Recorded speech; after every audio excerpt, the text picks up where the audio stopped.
got John here with Traffic Depot, and guess what? Start of the rainy season. John, you know what that means? Exactly.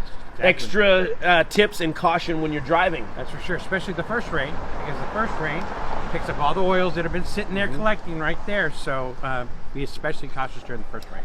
And I guess you're going to share about 6 or 7 tips with us to keep in mind when you're driving in the rain. Yeah, one of the best weapons that we have in our disposal in the rain is tire tread. Tire tread. And make sure your tread is where it needs to be.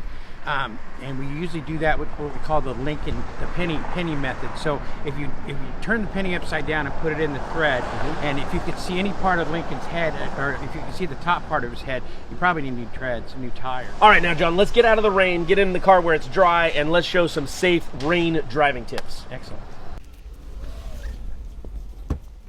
Be aware, use your basic skills, look ahead 15 seconds in the road, make sure you know what's going on in front of you. But most important thing is to slow down the rain and increase your following distance. For the windshield wipers, they go all summer and they tend to crack, so you want to make sure your windshield wipers are working well. One of the dangerous things when it rains is hydroplaning. Hydroplaning happens quite a bit, and basically when you're hydroplaning, what you want to do is keep your wheel firm, because what tends to hurt people when they're hydroplaning is once they get out of the puddle and they hit something solid, if their wheels turn in any way, it just jacks you right up into that direction. But what you said about being on cruise control, yeah, you never want to be on cruise control in the rain, because what happens is it fools your car into believing that it's going one speed. And so it speeds up faster because it thinks it's going slower. And if you're on cruise control and you do happen to hit a puddle and you do happen to hydroplane, it's a shot. Once it hits solid ground, it shoots you out. It's a state law here in California that when you're using your windshield wipers, you must have your headlights on at all times. You have your windshield wipers on. But either way, it's just a good practice to keep the windshield wiper or keep the headlights on, so that you can become more noticeable to other cars. Now, normally we use the 3 count rule. The 3 second rule. The 3 second rule. So what would we use if it's raining out?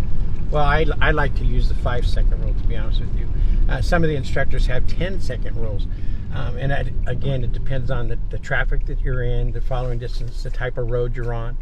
So freeways tend to not be as slippery as the everyday roads that you drive, simply because we're sitting here right now at a light. And when you're sitting at a light, their fluids could be leaking from a car slowly but surely. And so these roads tend to be slippier. Plus you're using asphalt opposed to pavement. And that's important too, because on the freeways, you can really get to going. So. But you want to watch your speed on the freeway, especially because if you hydroplane on the freeway, boy, that's a mess right there. We do safety checks on ours. If it's a student's second drive, we introduce them to the car. We introduce them to the pressure, what kind of pressure in each of the tires, and we document them. That helps us keep up maintenance on the cars. We check the windshield wipers, the lights. Again, it introduces the student to the car.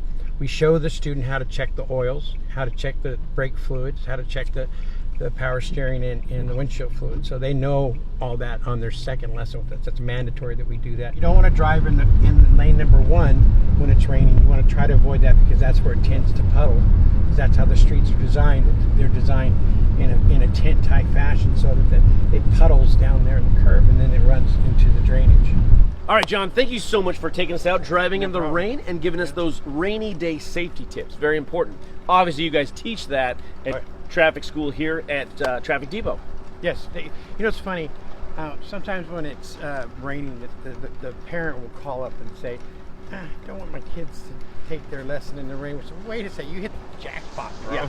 Because now, who better to be in the car with to learn how to drive in the rain than with an instructor? So. And I drive so many times here in Fresno, and I just say to myself, I wish more people took traffic school. Driving school, yes, you're right. When you think about it, 72% of the people haven't had the proper training. I mean, 6 hours in the car with a certified instructor who knows what he or she is doing. I mean, that's priceless right there, dude.